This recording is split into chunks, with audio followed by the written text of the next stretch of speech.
Hello everyone, I Rohan Sharma welcome you to RS learning. इस video में बात करेंगे अगले टॉपिक ऑफ दिस आपका ग्लोबलाइजेशन एंड आज का टॉपिक है इंटरलिंकिंग प्रोडक्शन अक्रॉस कंट्रीज। अब एमएनसीज अपने ऑफिसेज, अपने प्रोडक्शन हाउसेज, अपने फैक्ट्रीज सिर्फ वहीं खोलते हैं जहां उनको पता है that they can get easy and cheap skilled और अनस्किल्ड लेबर, जहां उनको आसानी से सस्ते में स्किल्ड और अनस्किल्ड लेबर मिल जाए, जहां उनको प्रोडक्शन कैरी आउट करने के लिए रिसोर्सेज मिल जाए एंड जो जगह मार्केट से बहुत पास है which are close to the markets, वहीं पे वो अपने प्रोडक्शन हाउसेस या फैक्ट्रीज खोलते हैं। एमएनसीज ये भी कंसीडर कर सकती है कि उस जगह की गवर्नमेंट या फिर उस स्टेट की गवर्नमेंट, उस कंट्री गवर्नमेंट की पॉलिसीज कैसी है टुवर्ड्स एमएनसीज। जहां भी उनको लगेगा कि जहां की गवर्नमेंट, जिस स्टेट की, जिस कंट्री की गवर्नमेंट की पॉलिसीज उनके लिए फेवरेबल है, उनके लिए सूटेबल हैं, वो वहीं पे अपने सेंटर्स खोलेंगे। जब एक एमएनसी इंश्योर हो जाती है, उनको इंश्योर कर लेती है कि एक जगह पे उनको अपने सारे रिसोर्सेज, लेबर, मार्केट से क्लोजनेस, ये सारे फैक्टर्स अवेलेबल हैं एंड वहां की गवर्नमेंट की पॉलिसीज उनके लिए सूटेबल हैं, वहां पे वो अपने प्रोडक्शन हाउसेज या फैक्ट्रीज खोलती है।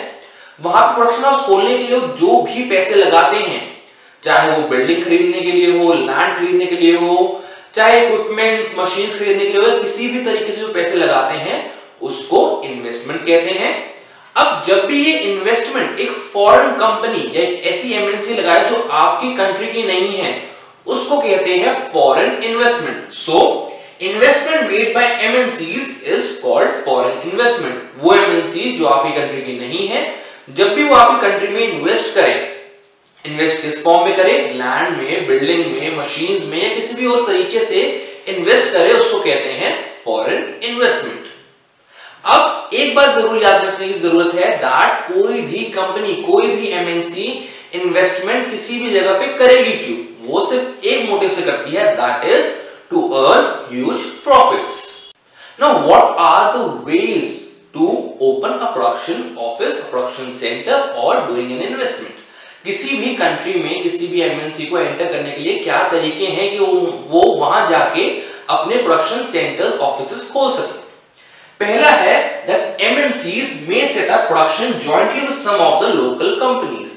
कई बार ये देखा गया है कि कुछ एमएनसीज लोकल कंपनीज के साथ, जो उस कंट्री की कंपनीज अपनी हैं, उनके साथ कोलैबोरेशन कर लेती है।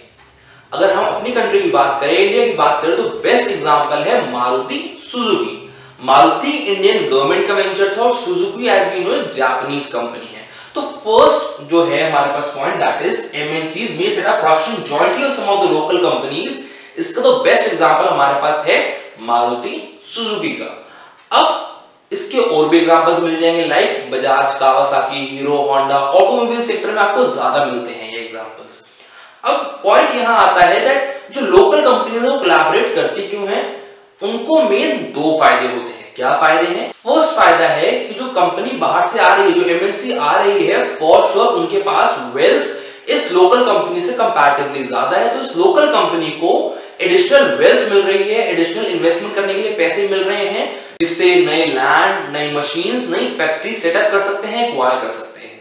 दूसरा क्या है? दूसरा ये है कि जो एमएनसी आ रही हैं, मोस्ट ऑफ द टाइम्स इनके पास एडवांस टेक्नोलॉजी होती है, तो जो लोकल कंपनी है वो इस एडवांस टेक्नोलॉजी का फायदा उठा सकती है, इस नई टेक्नोलॉजी को सीख सकती है, इसको एक्वायर कर सकती है। अब चलते हैं दूसरे तरीके पे। दूसरा तरीका जो सबसे ज्यादा कॉमन है वो क्या है? MNCs can also by up local companies. ये सबसे ज्यादा देखा गया क्या कि एक एमएनसी लोकल कंपनी से खरीद लेती है ताकि उसका एग्जिस्टिंग जो ब्रांड नेम है, उसकी जो गुडविल है एंड जो उसका लोकल कंपनी का पहले से एस्टैब्लिश नेटवर्क है मार्केटिंग का, वो उसको डायरेक्टली एक्वायर कर लेती है। इसमें क्या एग्जांपल दिया हुआ है? इस एग्जांपल आपकी बुक में दिया हुआ है कि एक अमेरिकन कंपनी थी कारगिल फूड्स, उसने एक Indian oil company park foods को खरीद लिया, जिससे जो पारक फूड्स की गुडविल थी, जो उसका रेप्यूटेड नेम था, ऑल्सो जो पारक फूड ने जो यहाँ पूरी मार्केटिंग टीम बनाई हुई थी, मार्केटिंग नेटवर्क बनाया हुआ था, वो पूरा कारगिल फूड्स ने एक्वायर कर लिया था। इसके साथ जो भी एसेट्स, जो भी रिफाइनरीज पारक फूड के पास थी, वो चलेगी कारगिल फूड्स के पास। इससे क्या हुआ? ये अमेरिकन एमएनसी कारगिल फूड्स ने जब पारक फूड्स को खरीदा, जो उसके ओनर्स थे उनको उन्होंने हेवीली पे कर दिया, उनको सफिशिएंट अमाउंट में पे कर दिया उनकी कंपनी के लिए। अब चलते हैं एक और तरीका क्या है। Third way is that another way is MNCs in developed countries place order with small producers। जो डेवलप्ड कंट्रीज की MNCs हैं वो ये भी कर सकती हैं कि वो स्मॉल प्रोड्यूसर्स, ये स्मॉल प्रोड्यूसर्स कहीं भी हो सकते हैं, उनकी अपनी कंट्री में, एक डेवलपिंग कंट्री में, एक अंडर डेवलप्ड कंट्री में, कहीं भी हो सकते हैं, वहां पे उनको अपने orders they they. Footwear industry, apparel industry, garments industry and sports industry, ये ऐसी इंडस्ट्रीज हैं जहां पे ये मेथड बहुत ज्यादा अपनाया जाता है कि डेवलप्ड कंट्रीज में बैठी MNC जो उनके हेडक्वार्टर्स डेवलप्ड कंट्रीज में है, ऐसी MNCs छोटे स्मॉल प्रोड्यूसर्स को जो डेवलपिंग कंट्रीज में होते हैं मोस्टली, उनको ऑर्डर दे दें। आपको पता भी नहीं चलेगा कि आप एक जो MNC के प्रोडक्ट्स खरीद रहे हो, चाहे वो कपड़े हो, चाहे शूज हो, चाहे कोई स्पोर्ट्स आइटम हो, वो कौन सी कंट्री से बन के आया है। फॉर श्योर ये MNCs ये जरूर इंश्योर करती हैं कि जो प्रोडक्ट आया है वो क्वालिटी वाइज कहीं से भी कम ना हो। बट ये क्या कंपनीज क्या करती हैं, ये कंपनी छोटे प्रोड्यूसर्स को ऑर्डर देती हैं, उनसे चीजें एक्वायर करती हैं, उसके ऊपर अपना ब्रांड नेम, अपना टैग लगा के आगे सेल ऑफ कर देती हैं। सो इन MNCs के पास क्वालिटी से लेके labour controls and price control तक के बहुत ज्यादा पावर इनके हाथ में होती है। So in this way MNCs exercise a great power over production, price, quality and labour control also.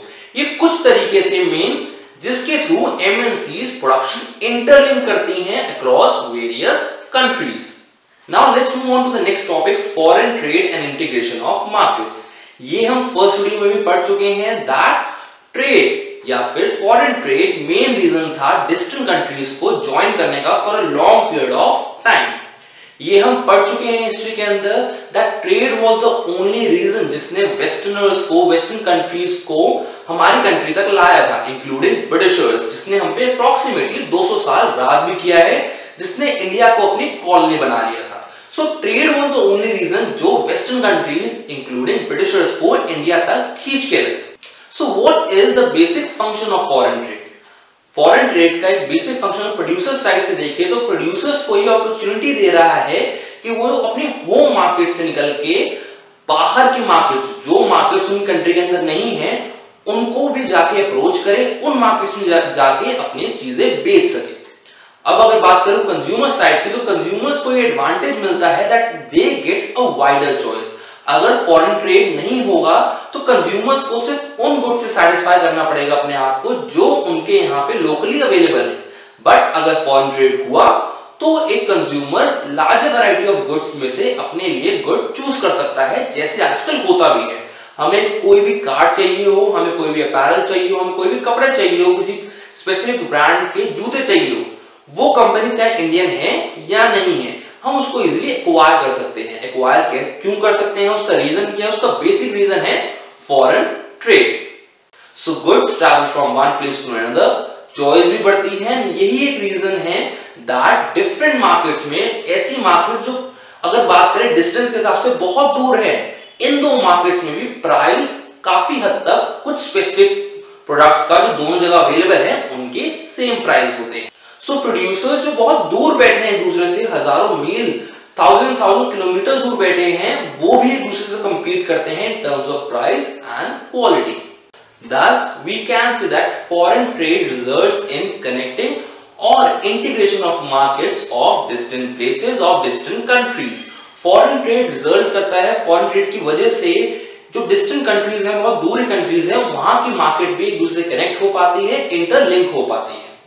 I hope आपको ये टॉपिक क्लियर हुआ है, आपको टॉपिक समझ आया है। For more such videos, please subscribe to our channel. Until the next video, keep watching, keep learning. Thank you.